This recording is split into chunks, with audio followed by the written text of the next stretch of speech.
Hello everyone, hope you're doing well. We are having a look at the Izmail. This is a new battleship that is coming in for Russia in the next major update, Dance of Dragons, and it's going to be a top tier banger. It is a rank 6 battle rating 7.0. It's going to go between the Maria and the Kronstadt, so if you want the Kronstadt, might be worth grinding it out now.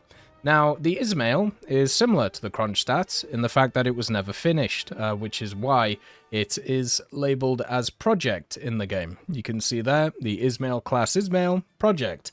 That means that this vehicle was either started or was kind of developed or partially built, but never finished. So that's why in War Thunder, it's going to look different to, I suppose, how some people envisioned it.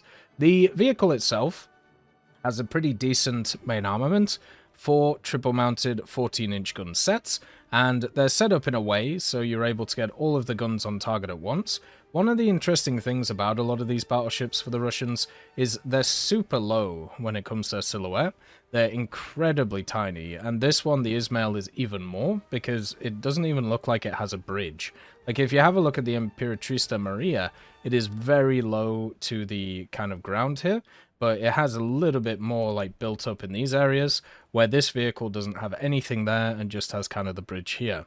So it's still going to be quite a hard target to hit, since a lot of the systems are below the waterline and very hard to shoot into. So you have the magazines, which are sat here, and then also in the center of the vehicle, on top of the engines and the transmissions. So not really too surprising on how this is all set up. So if we just reset this, we can have a look at the turrets themselves. And on top of some of the turrets, there are some guns which are sat there. So this one actually has 75 millimeters on the top of it. And each one of the turrets has 2 75s, which is why there's 8 of them. So there's 2 here, here, and then also here. You also have a bunch of 130 millimeters, not just on the front of the machine, but also on the side. So they're very much more designed to be on the front. One of the machines, every time I see these, it reminds me of the Krasny Krim, because the Krim actually is set up in a similar way, where it has like these blisters over here. Same with, I believe, the Krasny Kavkaz. Oh no, the Krasny doesn't have as many, it's mainly the Krim. So yeah, you have all of these 130s just kind of sat here in the setup, but they don't seem to have too much ammo which is for them. Instead, the major ammo is for the 14 inches around this area. But because you have so many different turrets, you have so much ammo all over the place, but it's pretty low, so going to be hard to hit. The other thing is it does have some 63mm guns around. Now, these are just going to be sat somewhere on the vehicle. You can see here there is one which is kind of like poking out of this side. So the 1916 63 millimeters, which look very odd on the vehicle, by the way. Yeah, this is what they look like. If we can just line it up properly. So I suppose technically this is like your AA armament, which is not very useful at all.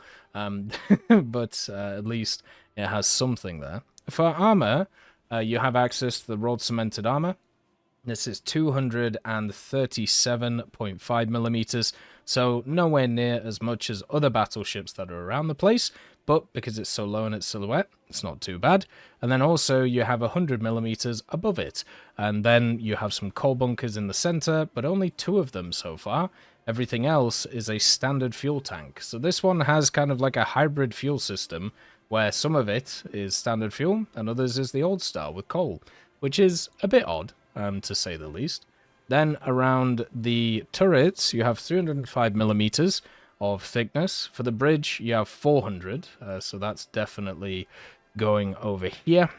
So the bridge itself does have a little bit more armor than others, and then also you have the rangefinders, which are only sat there. It doesn't seem like there's any other rangefinders. So if you take out this rangefinder, there is nothing that they can use to actually rangefind you. Kind of odd. So usually I suppose there's more, but since it's unfinished, that isn't too surprising. The radio station is down here, and then also at the same time you have Not really too much else. The vehicle seems to have a standard speed. It has, of course, the 14-inch guns with 75 kilos worth of explosive mass on the HE. The HE with the base views on these things does a ton of damage, and it's why it's very annoying sometimes fighting these machines when they're down-tiered, because you don't have enough armor to stop the rounds, and they just absolutely clatter you. And then also, you still have the APC-BC, which has 20 kilos worth of explosive mass, but also pens about 600. So not as good penetration as some of the other machines that we've seen with 14-inch guns, but still fine, and a lot of explosive mass to do quite a lot of damage.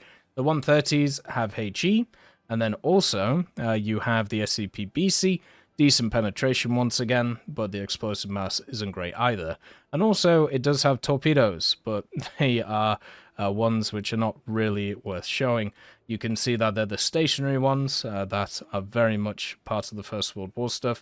They do actually have quite a good travel distance compared to other ones, but still not great, since you're not really going to be facing stuff from this distance. The armor profile actually tells me that it's a battle cruiser. If you actually have a look at it, I thought it would be closer to something like the Maria, but that seems to be the kind of key difference between them. But even the Maria doesn't really have a lot of armor either. Only 265 millimeters on it, so only like 30 more, so shouldn't really make a huge difference. The vehicle, though, could probably go down in BR because of that armor profile, but once again, the major thing that keeps you alive is the silhouette, which is around. So for me, when I look at this vehicle, it kind of reeks of the fact that the Soviets don't have a ton of stuff that they can put at this BR. So instead, what you do is you just throw in another project which was never fully finished, and you know, you can kind of do whatever you want with it. But the 130s should be fine as secondaries. It has pretty much no AA on the vehicle, which shouldn't be too surprising. But the big thing that you have with these turrets is the amount of HE filler with the major guns compared to stuff like the American machines when you use their AP, where you do lose penetration on the standard AP because of that. The HE, though, is just kind of nuts, which is why if this thing ever sees light cruisers or heavy cruisers, it will do a ridiculous amount of damage against them. When I see machines like this, I'm not really too enthused by them. The main thing I'm actually more enthused by is the fact that how many other nations have really interesting projects that we could also get in terms of, you know, them adding them to the game. But when I see this one, all I think about is just kind of like a standard First World War / pre-First World War design for Russia. It's not really that exciting, it's not really that interesting, it's just something that is very similar to what we've seen before. So hopefully in the future, if they decide to add in these vehicles which were never finished, maybe they could try something a little bit more fun, a little bit more interesting. Because instead, seeing more of the same with, you know, the 14-inch turrets, the general speed and the general armor, it's not really going to excite. Instead, what it's going to do is it's just going to make it so you have another machine which is very similar to the others to grind out, which is kind of useless. Anyway, as always, I hope you have a wonderful day. I'll see you next time.